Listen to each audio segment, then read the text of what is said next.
अस्सलाम वालेकुम, मैं हूँ दाशमी। आप मुझे मेरे फेसबुक और यूट्यूब चैनल के ऊपर देख रहे हैं। पाकिस्तान में कल दहशतगर्दों का हमला हुआ था और उसमें जिस तरीके से जो आपके पाक आर्मी के जो सोल्जर्स हैं उनको टारगेट किया जा रहा है, सिविलियंस को टारगेट किया जा रहा है, जिस लेवल की कैजुअलिटीज़ हो रही हैं, ये डेली रूटीन बनती जा रही है। अब रोज़ ऐसी खबरें सुनते हैं कि जी दहशतगर्दों का हमला हो गया। इस सारे मामले को इंटरनेशनल न्यूज़ आउटलेट्स ने रिपोर्ट किया है। इवन इसराइल ने, जेरूसलम पोस्ट ने जो है पाकिस्तान के हालात के बारे में बताया कि किस तरह से यहाँ पर सिक्योरिटी की सूरत हाल इंतहाई क्वेश्चनेबल स्टेट पर आ चुकी है। अफगानिस्तान जो तालिबान की हुकूमत है, ये मेंशन करना चाहिए, आप सिर्फ अफगान हुकूमत नहीं आप कह सकते, जो अफगान तालिबान हुकूमत है उसको पाकिस्तान बहुत वक्त से जो है अपने कंसर्न्स बता रहा है तहरीक तालिबान को लेकर कि जी ये यहाँ सर आपका मुल्क इस्तेमाल हो रहा है दहशतगर्दी करने के लिए, हमारे सिविलियंस, हमारे फौजी जो है वो सफ़र करते हैं, तो why not do something about this. लेकिन अब ऐसा लगता है कि अफगान तालिबान जो गवर्नमेंट है उसने ये चीज़ शो कर दी है क्लियरली कि वो तहरीक तालिबान को सिर्फ सपोर्ट नहीं कर रहे, बल्कि शायद वो एक ही जमात है। बस फ़र्क ये है कि वो गवर्नमेंट के अंदर है और वो गवर्नमेंट के अंदर नहीं है, लेकिन दोनों का एजेंडा एक है और वो दोनों ही पाकिस्तान के अगेंस्ट हैं। अब इस सारे मामले को लेकर पाकिस्तान की हुकूमत और जो पाकिस्तान की आर्मी है उसने अपनी पॉलिसीज़ को सो फार स्ट्रिक्ट कर लिया है, क्योंकि उसके अलावा आप कुछ कर नहीं सकते हैं। लेकिन इसके अंदर और बहुत सी इंपॉर्टेंट चीज़ें हैं जिसकी ज़रूरत है और वो हम लैक करते हैं, वो पाकिस्तान के पास मौजूद नहीं है। वो सारी चीज़ें क्या है उसके ऊपर बात करेंगे, लेकिन उससे पहले अगर आपने चैनल को फॉलो नहीं किया हुआ तो सब्सक्राइब करें, वीडियो को लाइक एंड शेयर ज़रूर करें। खैर, शुरू हम जो है अमेरिका की खबर से करेंगे, क्योंकि अमेरिका हमें पसंद बहुत है और उससे हमें उम्मीदें भी बहुत ज़्यादा हैं कि शायद डोनाल्ड ट्रंप हमारा सुपरमैन है कि वो प्रेसिडेंट जब बनेंगे तो पाकिस्तान जो है वो तरक्की की राह पर गामजन हो जाएगा एंड समथिंग लाइक दैट। तो जी जो बाइडन साहब को बहुत वक्त से जो है हमें सुनने में आ रहा है कि कंसिडरिंग कि वो जिस तरीके से बात करते हैं, अभी हमने प्रेसिडेंशियल डिबेट के अंदर भी ये चीज़ देख ली थी कि वो ही was unable to answer Donald Trump को, उनकी बातों का जवाब भी नहीं दे पा रहे थे, जिस तरह से वो उनकी स्पीकिंग प्रॉब्लम है या व्हाट्सोएवर कि एज फैक्टर है। तो उन्हीं के पार्टी के जो बंदे हैं एडम शेफ, उन्होंने डोनाल्ड ट्रंप से जो बाइडन से रिक्वेस्ट की है कि सर बैक ऑफ कर जाएं, क्योंकि वो सेनेट का इलेक्शन लड़ रहे हैं। तो उनका कहना था कि जो पार्टी है, जो डेमोक्रेट्स हैं, वो कलेक्टिवली सफ़र करेंगे अगर आप प्रेसिडेंशियल कैंडिडेट का फेस रहेंगे। तो वहाँ तक तो बात रुकी, लेकिन पता नहीं सबकी नीयत थी या सारों की दुआएं थी जो बाइडन साहब को लेके कि ये हट जाएं, ये जो बाइडन की जो है ना हमें प्रेसिडेंशियल कैंपेन में शक्ल ही ना देखनी पड़े। तो उनको कोविड हो गया है, उनको कोरोना हो गया है और उनको वैक्सीन भी लगा दी गई है। और जो बाइडन का कहना है कि अगर मुझे डॉक्टर्स ने कहा और मेरी मेडिकल रिपोर्ट में इस तरह का मामला सामने आए कि मैं जो हूँ अपनी ये सारी प्रेसिडेंशियल कैंपेन और मैं प्रेसिडेंट बनने के काबिल नहीं हूँ, अभी मेरी हेल्थ अलाउ नहीं करती, तो फिर मैं अपनी इस जो है ना इस रेस से निकल जाऊँगा, आप सारे जो है ना खुश रहें और मैं चला जाऊँगा। सही हो गया। तो डोनाल्ड ट्रंप को जब से असैसिनेशन अटेम्प्ट उनके साथ हुई है तो यही कहा जा रहा है कि जी ये एक लॉक्ड डील है, अब तो डोनाल्ड ट्रंप ही प्रेसिडेंट बनेंगे, अब तो उनको जो बाइडन तो एटलीस्ट नहीं हरा सकते। लेकिन एक न्यू डिबेट है कि क्या जो बाइडन अपनी जो प्रेसिडेंशियल रेस है उससे निकलेंगे, अगर निकलेंगे तो उनकी जगह कौन आएगा। अब ये सारे मामला हैं, इसके ऊपर भी बात होगी। लेकिन आज की जो वीडियो है वो पाकिस्तान की सिक्योरिटी की सूरत हाल से मुतल्लिक है। इसमें पाकिस्तान में हमने बहुत से जर्नलिस्ट देखे हैं कि उनका हमें इंटरेस्ट नज़र आ जाता है कि कौन सा किस साइड पे लाई कर रहा है, उसकी कौन सी जो है ना प्रायोरिटीज़ हैं। तो जो नया नाम आज हमने देखा है वो है मुनीब फ़ारूक साहब का, जिन्होंने पहले तो खानज़ादा साहब जो हैं, शाहजेब खानज़ादा, उनके प्रोग्राम में बात करते हुए कहा कि इमरान खान जो है ना वो कौमी सलामती के लिए अच्छा नहीं है और पाकिस्तान की सलामती, तहरीक इंसाफ या इमरान खान पाकिस्तान की सलामती के साथ नहीं चल सकते। तो जब ऐसी सूरत हाल हो तो जिसके हाथ में डंडा हो, जिसके हाथ में ताकत हो, फिर काम भी उसी का होता है। यानी कि he is not good for the national security of Pakistan. आप इमरान खान को अगर बाहर निकालेंगे तो इसका मतलब इमरान पाकिस्तान की जो सिक्योरिटी की सूरत हाल है वो डिक्लाइन में चली जाएगी। जैसे पहले तो वो पाकिस्तान की जो आपकी कौमी सलामती डिक्लाइन में नहीं है, हम तो अभी बहुत सुकून से बैठे हुए हैं, दहशतगर्दों का कोई हमला ही नहीं हो रहा। तो इमरान खान अगर निकलेगा तो फिर दहशतगर्दी के हमले होंगे।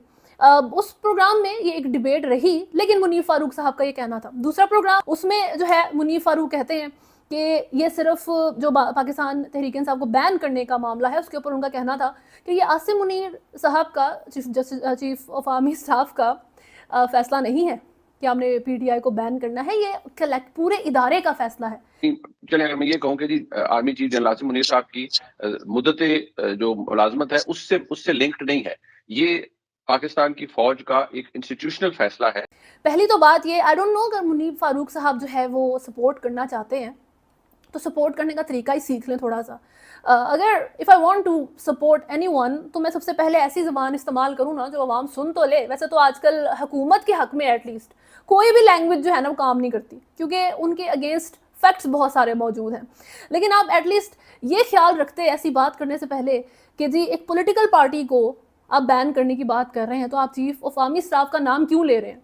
आप पसंद भी अगर करते हैं आर्मी चीफ को, आप उनके सारे जो पॉलिसीज़ हैं उससे एग्री भी करते हैं, तो why would you do something like this, से समथिंग लाइक दिस। और इसका भी एक जो है ना नया वो कहते हैं ना कट्टा खुल गया है कि लोगों ने इसको सख्त क्रिटिसाइज़ किया है कि आप क्यों ये बात कर रहे हैं कि आर्मी क्यों ये चाहेगी एक इदारे के तौर पे कि एक पॉलिटिकल पार्टी को बैन करिए। तो गवर्नमेंट का काम है, ये जुडिशरी का काम है, इसके अंदर आर्मी जो है वो कहीं पर फिट ही नहीं होती। मैंने जो आपको 2-3 दिन पहले यूरोपियन कमीशन का आपको मैंने एक डॉक्यूमेंट पढ़कर बताया था, उसके 7 पॉइंट्स थे, उसके अंदर आपने बहुत से अल्फाज सुने होंगे, तो उसके अंदर आर्मी का सिक्योरिटी फोर्सेस का जिक्र नहीं है क्योंकि उनका इसमें कोई लेना देना नहीं होता। तो ये एक चीज़ है जो पाकिस्तान के अंदर चल रही है। दूसरा जो मसला है वो है जी इंजीनियर मिर्ज़ा साहब का, जिन्होंने वो वैसे तो इस्लामिक स्कॉलर हैं लेकिन ऑन ऑफ वो पॉलिटिकल जो है स्टेटमेंट्स देते रहते हैं। आई रिमेंबर एक वक्त था वो इमरान खान का बड़ा ज़बरदस्त सपोर्टर हुआ करते थे and then he changed his policies हैं। मुझे उनकी एक बात समझ नहीं आती कि वो उस वक्त में इमरान खान को सपोर्ट करते थे जब बहुत से लोग उनको सपोर्ट नहीं कर रहे थे, और वो उस वक्त इमरान खान को सपोर्ट नहीं कर रहे जब बहुत से लोग इमरान खान को सपोर्ट करते हैं, जब सबको नज़र आता है कि नाइंसाफ़ी हो रही है। तो उन्होंने एक बड़ी जो स्टेटमेंट दिया वो बहुत इंपॉर्टेंट है और बहुत ख़तरनाक है। उनका कहना था कि as long as Imran Khan is alive, उन्होंने बात ही ख़त्म कर दी। उन्होंने ये नहीं कहा कि इसको जेल में रखो, जेल से ना निकलने दो, ये सिक्योरिटी की सूरत हाल को ख़राब करेगा, जैसे मुनीर फारूक साहब कह रहे हैं। तो ज़बरदस्त अच्छे जर्नलिस्ट हैं, I have nothing against nobody, I am just talking about कि आप क्या बात करते हो। तो उन्होंने ये नहीं कहा कि इसको जेल में रखो या ये करो वो करो और केसेस डाल दो या बाहर भेज दो, डील कर दो, नहीं। मिर्ज़ा साहब ने डायरेक्ट कहा है कि आप जब तक ये बंदा जिंदा है ना तब तक मुल्क के हालात जो है नहीं बेहतर होते, तब तक मुल्क तरक्की नहीं करेगा। तो ये वक्त जूझू गुजर रहा है, अगर खान साहब जिंदा रहे और वो जेल से बाहर आ गए तो फिर इस मुल्क में स्टेबिलिटी वाली कोई चीज आपको नजर नहीं आएगी, सीधी सी बात है। मुल्क जो है वो कौमी सलामती तो है ही ना, सिक्योरिटी का मसला तो इमरान खान ने खराब किया हुआ है। इमरान खान तो है ही दहशतगर्द, साथ साथ जी मुल्क तरक्की भी नहीं करेगा। अगर इमरान खान जेल से निकल आया जिंदा तो मेक श्योर करें कि वो जिंदा ना निकले जेल से। ये एक क्लियर थ्रेट है। और बड़ी इंटरेस्टिंग बात है कि सेम वर्डिंग है, आप आगे पीछे करके मुनीर फारूक साहब की और इंजीनियर मिर्ज़ा साहब की बात देखें तो उन्होंने सेम ही ऑलमोस्ट बात की है एक ही दिन। तो अब खैर इस तरह की जो सिचुएशन है पाकिस्तान की, जो बाइसनेस है, जो लॉ एंड ऑर्डर से हट के चलती है, तो फिर पाकिस्तान की आवाम रेजिस्ट करती है। आप कानून के दायरे के अंदर रह के जो मर्जी करें, किसी पाकिस्तानी को मसला नहीं है उससे। जो सिक्योरिटी की सूरत हाल है उसमें आपकी जो गवर्नमेंट है, जो आर्मी है, वो रो पिट रही है कि जी अफगान तालिबान की जो हुकूमत है उसको हम कह के थक गए हैं, कुछ कर लो, ये लोग जो हैं आपका तहरीक तालिबान ने हमारी ज़िंदगी हराम की हुई है, हमारे बंदे मार रहे हैं, डू समथिंग। इवन पाकिस्तान का डायरेक्ट थ्रेट था कि पाकिस्तान अफगानिस्तान के अंदर जाके मारेगा, लेकिन कोई रिएक्शन नहीं। अफगान तालिबान की जो सपोर्ट है तहरीक तालिबान को, वो नहीं, दे डिडंट बज, वो नहीं हटे अपने उस स्टांस से कि जी इतनी सख्त एंटी पाकिस्तानी जो उनके अंदर जो सेंटिमेंट है, उन्होंने इस चीज़ का कोई रिगार्ड नहीं किया। सबसे पहले तो जो बनू कैंट में कल टेररिस्ट अटैक हुआ है उसकी जिम्मेदारी हाफिज गुल बहादुर ग्रुप की है, जो कि अफगानिस्तान से डायरेक्टली ऑपरेट करता है। ISPR की तरफ से रिपोर्ट किया गया है कि कैंट के अंदर घुसने की दहशतगर्दों की इस कोशिश को फौजियों ने नाकाम बना दिया, उसमें कैजुअलिटीज़ होती हैं, जो बिल्डिंग है वो डिस्ट्रॉय हो गई। अब इस सारे मामले को लेकर पाकिस्तान तो बेचारा बोल के थक गया।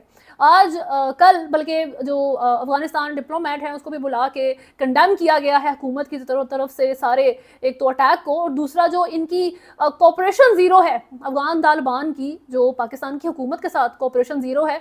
तो उस सारी चीज़ को लेकर भी पाकिस्तान बहुत वक्त से बात कर रहा है, लेकिन कोई नहीं सुनता, पूरी दुनिया में कोई नहीं सुनता। और मुझे समझ नहीं आती कि अफगान तालिबान, आई अंडरस्टैंड कि वो खुद भी एक वक्त में नॉन स्टेट एक्टर हुआ करते थे, ज़रूरत है कि इनकी जो साइकोलॉजिकल जो इनकी वर्किंग है उसको स्टडी किया जाए कि क्या इन्होंने अभी तक ये चीज़ रियलाइज़ कर ली है कि नहीं, कि ये अब गवर्नमेंट में आ चुके हैं, ये अब नॉन स्टेट एक्टर नहीं है। आपकी जो नेबरिंग स्टेट्स हैं उनके साथ आपको फिर मिलकर चलना पड़ता है, उसके कंसर्न को थोड़ा सा तो सुने, इग्नोर करने की हद तक तो सुन लें, लेकिन कोई जो है आगे से जवाब नहीं है।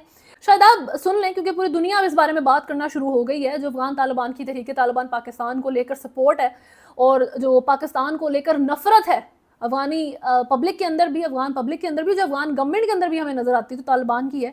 तो यूएन कहता है कि जी Afghan Taliban increase support for anti Pakistan TTP terrorist, Tehreek Taliban Pakistan जो कि पाकिस्तान से नफरत करती है, उसकी सपोर्ट अफगान तालिबान ने जो है वो बढ़ा दी है।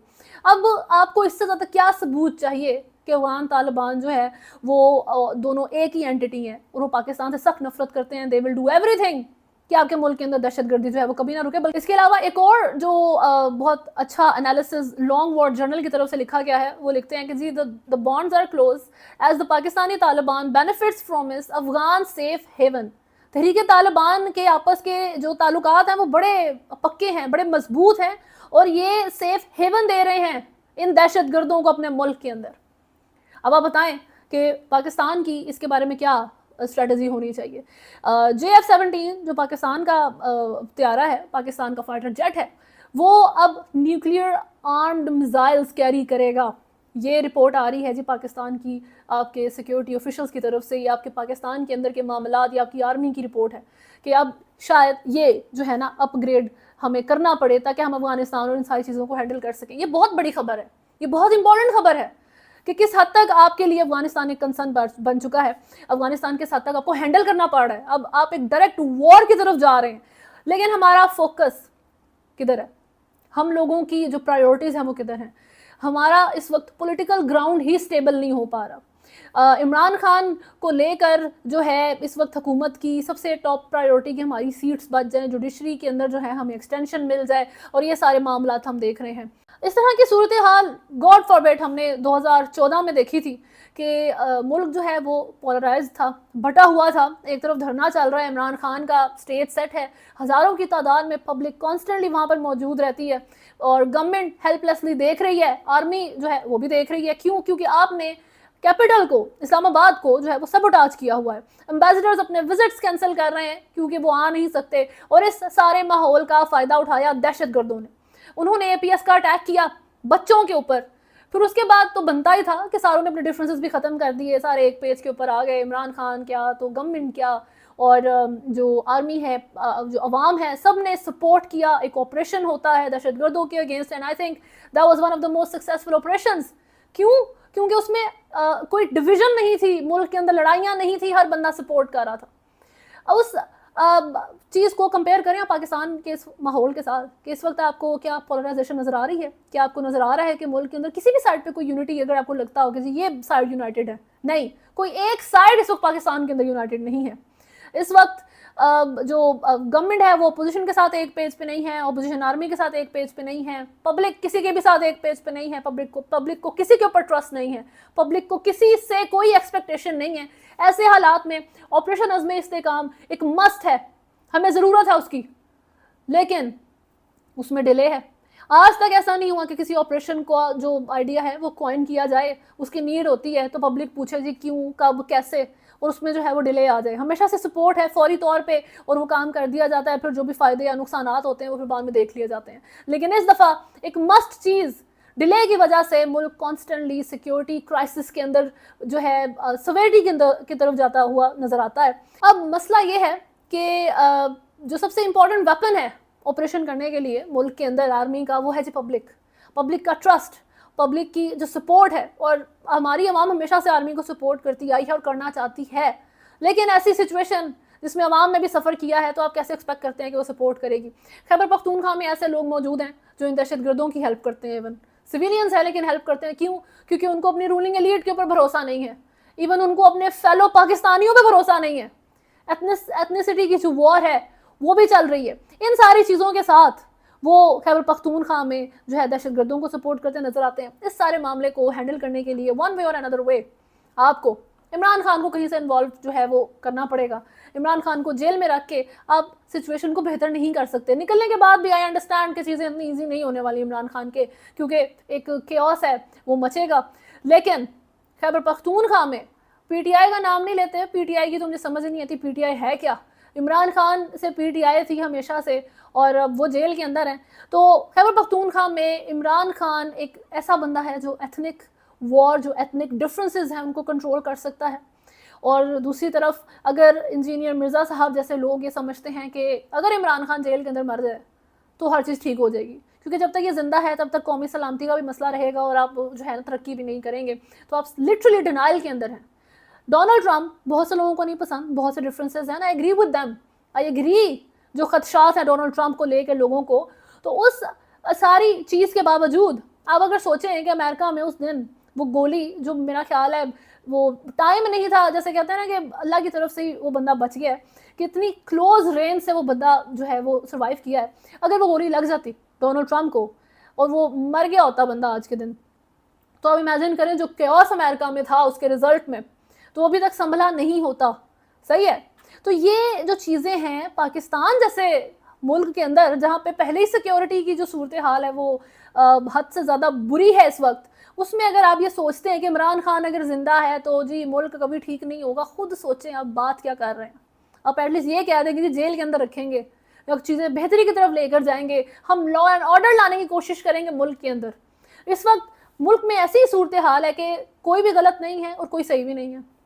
सही, गवर्नमेंट अपना काम करने की कोशिश करती है, नहीं कर पाती। क्यों?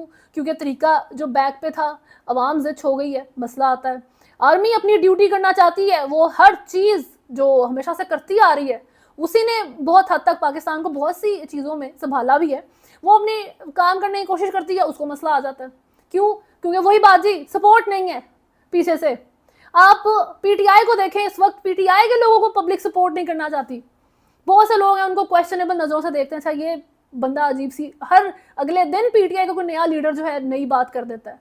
तो बात सारी इस वक्त ये नहीं कि इमरान खान ही हर चीज़ का हल है, लेकिन इमरान खान जो है उसको इस्तेमाल करके हमने बहुत से नए मसले बना लिए हैं। That's it. बस ये एक बॉटम लाइन है कि इमरान खान का नाम इस्तेमाल करके बहुत से लोगों ने अगर पैसा बनाया है अपने जो है सियासत में आके और बहुत से काम करके, तो उसके नाम पे हुकूमत ने और बहुत सी अथॉरिटीज़ अपने लिए बहुत से और मुल्क के लिए बहुत से मसले बना लिए हैं। जाने दें चीज़ों को। अगर आपको कोई रास्ता नज़र आता है बेहतरी की तरफ तो उसको प्लीज़ अडॉप्ट करें, अपनी ईगोज़ को भी रहने दें, सीट्स को भी रहने दें, मुल्क बचाएं।